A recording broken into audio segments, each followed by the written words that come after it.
মধ্যে স্থান বলুন আমিন। আওয়ালে গো তুমি আখেরে গো তুমি, যেদিকে তাকাই শুধু তুমি।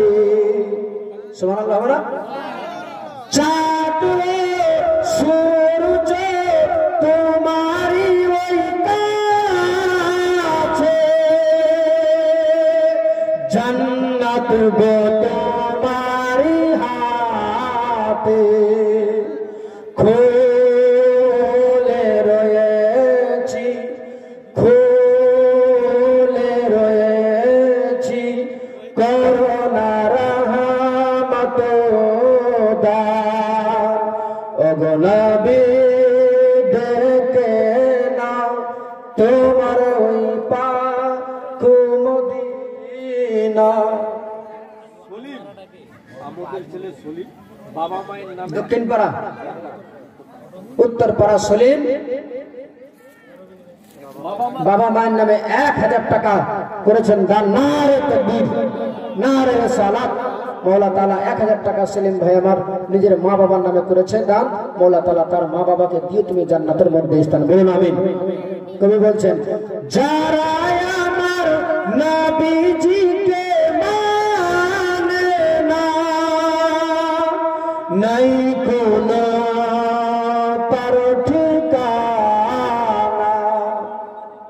সুবহানাল্লাহ।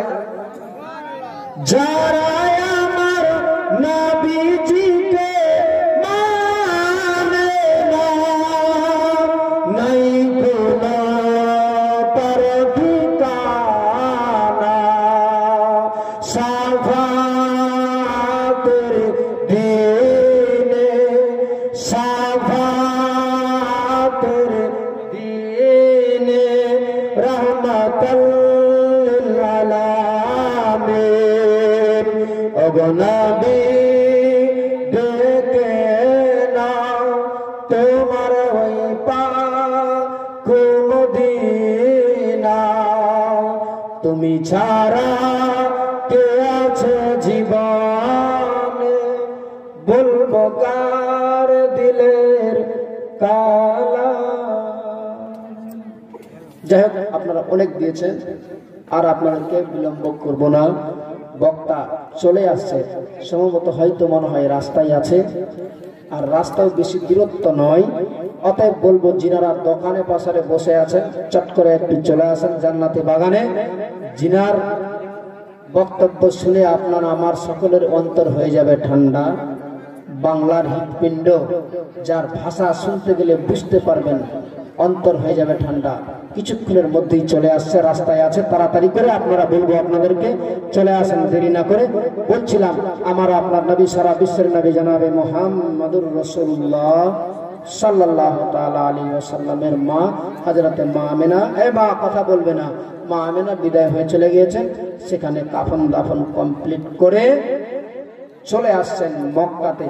মক্কাতে যেমনি এসে পৌঁছেছে, আব্দুল মুত্তালিব বসে আছেন। আমার বিশ্ব নবী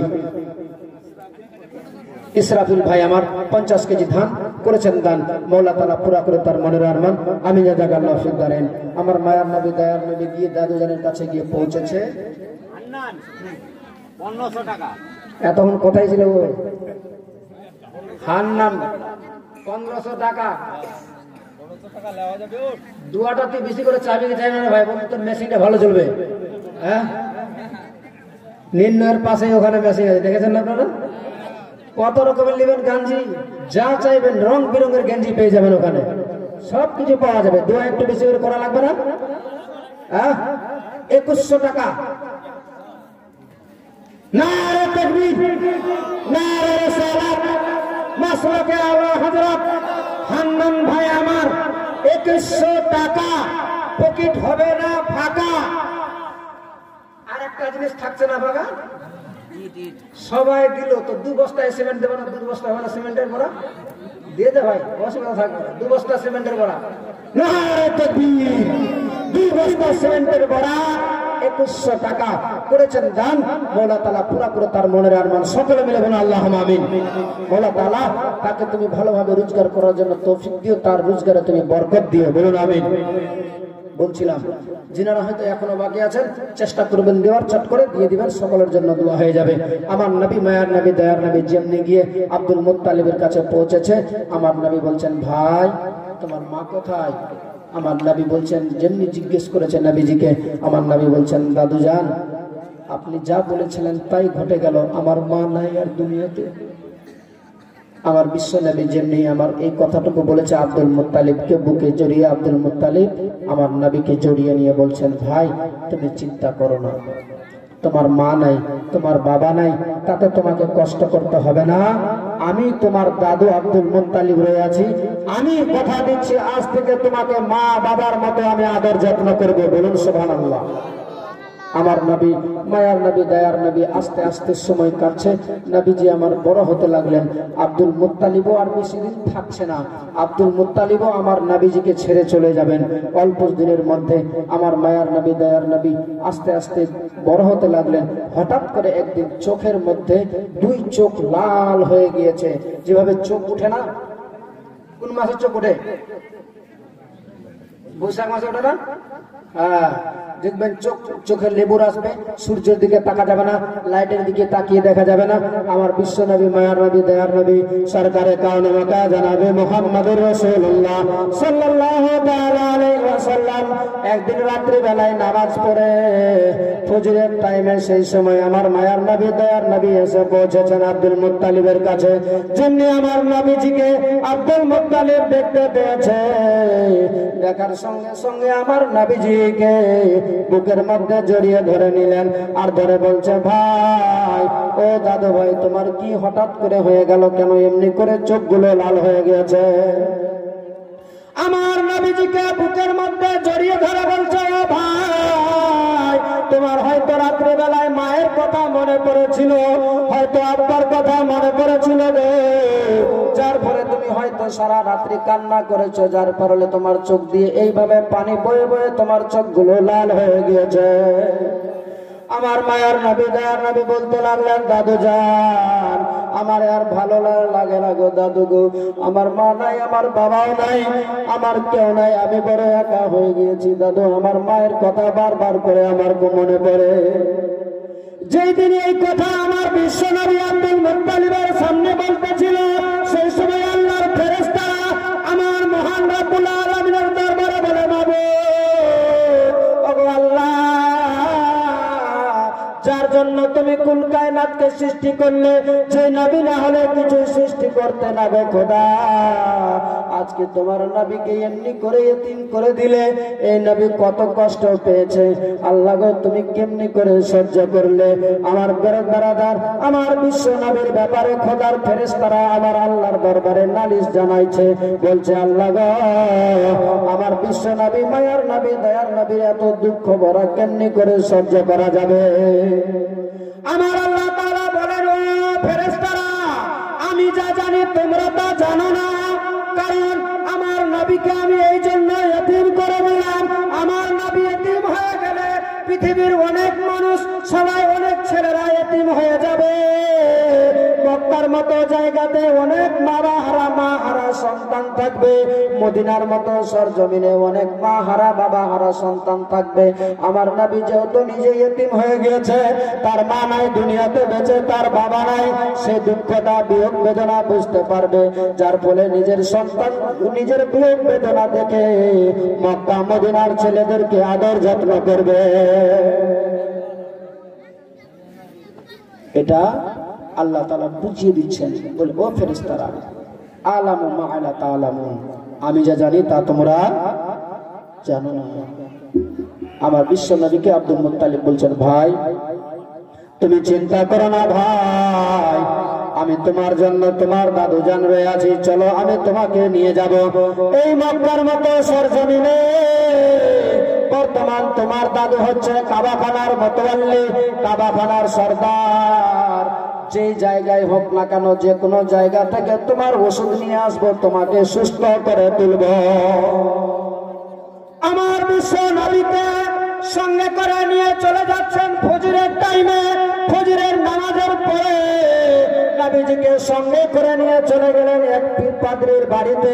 গির্জা ঘরের মধ্যে গিয়ে পৌঁছেছে, যে গির্জার ঘরের ভিতরে যেই পাদ্রীটা নিজে সেই দিনে তোরায়েত পড়তেছিল, ওই তোরায়েত পড়তে পড়তে সেই দিনে সেই চ্যাপ্টারটাতে পৌঁছে গিয়েছে, যেই চ্যাপ্টারটাতে আমার বিশ্ব নবীর ব্যাপারে কথা উল্লেখ করা আছে। আমার মায়ার নবী দয়ার নবীর ব্যাপারে সমস্ত কথাগুলো লেখা আছে। যিনি বিশ্ব নবী হবে, তিনার আকার গঠন এমন হবে, তিনার মুখমণ্ডল এমন হবে, তিনার আঙুল এমন হবে, তিনার চলাফেরা এমন হবে, তিনার সাধুতা এমন হবে, তিনার কথাবার্তা এমন হবে। বেরাদার কথাগুলো প্রতিটা মিলাচ্ছে আর পড়তে আছে। পড়তে পড়তে সেই সময় আমার বিশ্ব নবীর দাদু হযরতে আব্দুল মুত্তালিব আমার নবীজিকে সঙ্গে করে নিয়ে গিয়ে ওই গির্জা ঘরের কাছে পাদ্রীর বাড়িতে গিয়ে পৌঁছে গিয়েছে। আওয়াজ দিচ্ছে, ভাই বাড়িতে আছো? কোনো জবাব নেই। দ্বিতীয়বার আওয়াজ দিচ্ছে, বাড়িতে আছো? কোনো জবাব নেই। তৃতীয়বারে আওয়াজ দিতে যাচ্ছে, যখন আওয়াজ দিয়ে দিল কোনো জবাব পাওয়া গেল না, আমার বিশ্ব নবীকে হাতখানা ধরে বলছেন, ভাই হয়তো মনে হয় বাড়িতে নাই, চলো ফেরত যাব। পিছন হয়ে ঘুরেছে, আর ওই লোকটা, যে লোকটা ঘরের ভিতরে তোরায়েত পড়ছিল, আমার বিশ্ব নবীর ব্যাপারে কথাগুলো পড়ছিল, আর সে সময় সে মনে করেছিল যে যতক্ষণ পর্যন্ত আমার এই বিশ্ব মায়ার নবী দয়ার নবীর ব্যাপারে কথাটা চ্যাপ্টারটাকে কমপ্লিট না করি, আমার দরওয়াজাটাকে যদি কেউ লাঠি দিয়ে ভেঙেও দেয় তবু আমি বের হব না। যার ফলে সে পড়তে আছে। কিন্তু তৃতীয়বারে যখন ডাক দিয়েছে, থাকতে পারলো না, সঙ্গে সঙ্গে মনে হচ্ছে ঘরের মধ্যে কোনো বিপদ হয়ে গিয়েছে, যার ফলে দরওয়াজা জোর করে খুলে একদম বাইরে চলে এসেছে। বলুন সুবহানাল্লাহ। এবার আব্দুল মুত্তালিবকে ডেকে বলছে, কে গো? আব্দুল মুত্তালিব সঙ্গে সঙ্গে ঘুরেছে, যেমনি ঘুরেছে তাকিয়েছে, দেখছে ওই ইহুদিটা, দেখে অবাক হয়ে গেল। কি ব্যাপার? হাই সর্বনাশ, সকাল সকালে কাবাখানার মতোয়ালি আমার দরওয়াজায়, কি ব্যাপার? ও আব্দুল মুত্তালিব, আপনি তো কাবাখানার সর্দার, আপনি সকাল সকালে আমার দরওয়াজায় কেন? কি ব্যাপার? বলে, ভাই আমি তো তোমার আওয়াজ দিলাম, একবার বললাম সাড়া দিলে না, দ্বিতীয়বার ডাকলাম জবাব দিলে না, তৃতীয়বার ডাকলাম তবুও কোনো জবাব পাওয়া গেল না, যার ফলে আমি ফেরত চলে যাচ্ছি, হয়তো মনে করলাম তুমি বাড়িতে নাই। বলছে, আমি এখন বুঝতে তো পারিনি, কিন্তু আসলে আমি একটু ব্যস্ত ছিলাম অন্য কাজে, যার ফলে আমি বুঝতে পারিনি। কারণ আচ্ছা কি বলার আছে? এই কথাটা শুধু জিজ্ঞেস করেছে আব্দুল মুত্তালিবকে। আব্দুল মুত্তালিব কথাই বলবে, কিন্তু এই ইহুদির আমার বিশ্ব নবীর উপরে, আমার মায়ার নবী দয়ার নবীর উপরে নজর পড়ে গিয়েছে। বলুন সুবহানাল্লাহ। ঘরের মধ্যে যা পড়লো, আর দরওয়াজা খোলার সাথে সাথে দেখতে পাচ্ছে সেই চেহারা, সেই ফিকার, সেই রকমের, সেই গঠন, সেই মতনই রয়ে আছে। আব্দুল মুত্তালিবকে শেষ সময় বলছে, ও আব্দুল মুত্তালিব, আপনার এটা কে? বলে, আমার পোতা। বলে, এনাকে ভিতরে নিয়ে যেতে পারি? বলে, হ্যাঁ নিয়ে যাও, আমি তো এনার জন্যই এসেছি, এনার জন্যই এসেছি আমি, নিয়ে যাও ভিতরে। নিয়ে চলে গেলেন। আমার বিশ্ব নবীকে একটা উঁচু জায়গাতে রাখিয়েছেন, আর তোরায়েত পড়ছে, দেখছে একদিকে মিলিয়ে মিলিয়ে আমার নবীর গঠন কেমন আছে, আঙুলগুলো লম্বা লম্বা হবে, মিলিয়ে দেখতে পাচ্ছে আমার নবীর আঙুল তাই আছে, আমার নবীর চোখমণ্ডল, চোখগুলো এমনি হবে, আমার নবীর পেশানি এমন হবে, আমার নবীর মুখমণ্ডল যেভাবে হবে, সমস্ত কিছু প্রতিটা কথা ওয়াক করে মিলে যাচ্ছে। মিলে যাওয়ার পরে আমার মায়ার নবী দয়ার নবীর কথা ওই কথাটাও মিলাচ্ছে, যে ব্যাপারে পড়েছে, যে বিশ্ব নবী হবে, যে কুল কায়নাতের নবী হবে, তার পিঠের মধ্যে মুহুরে নবুয়ত হবে, ওই মুহুরে নবুয়তটা দেখতে চাইছে।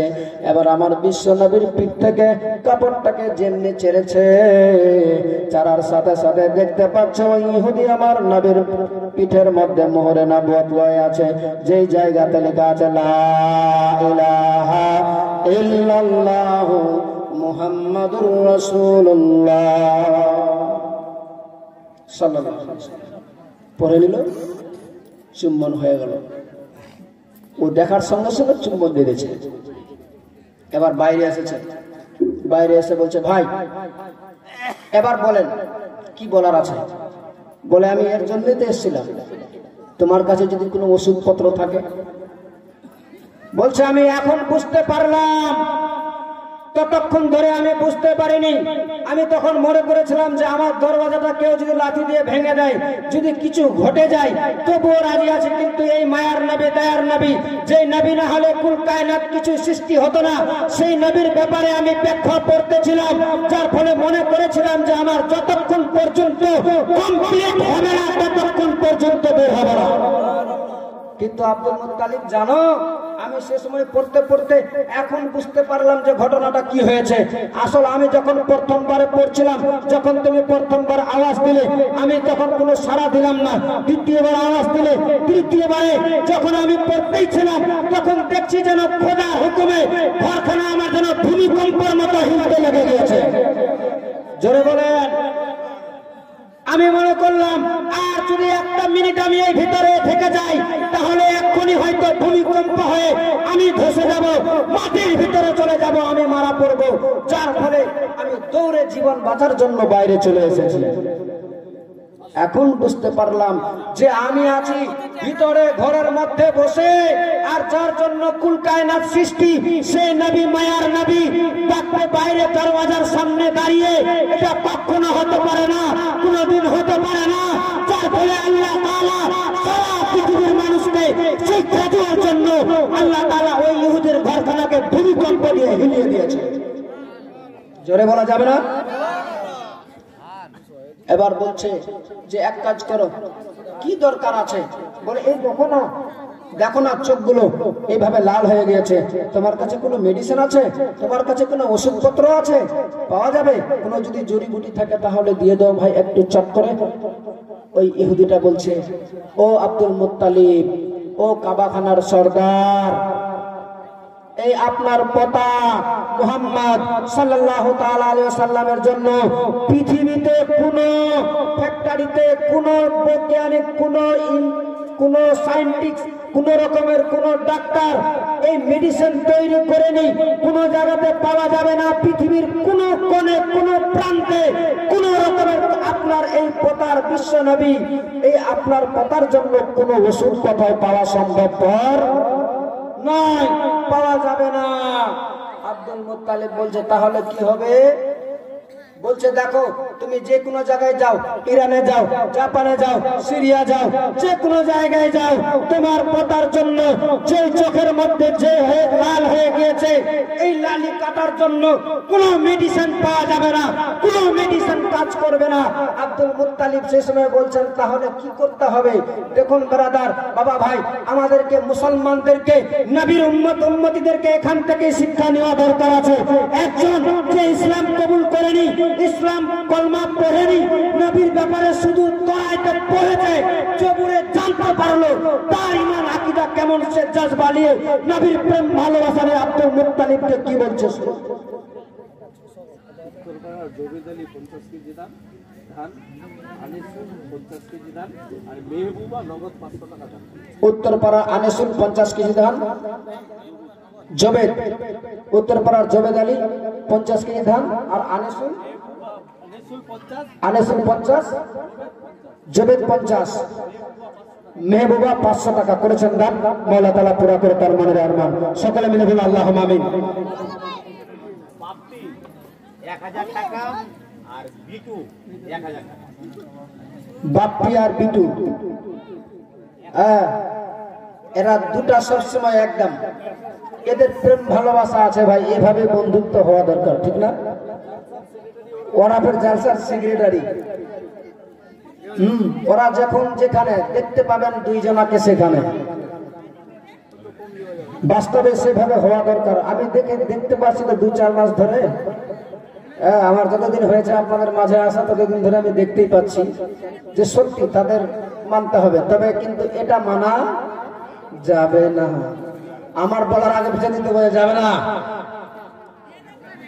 ডিটু আর বাপ্পি ভাই 1100 টাকা করে দিলে শুধু হবে না, আরো লাগবে।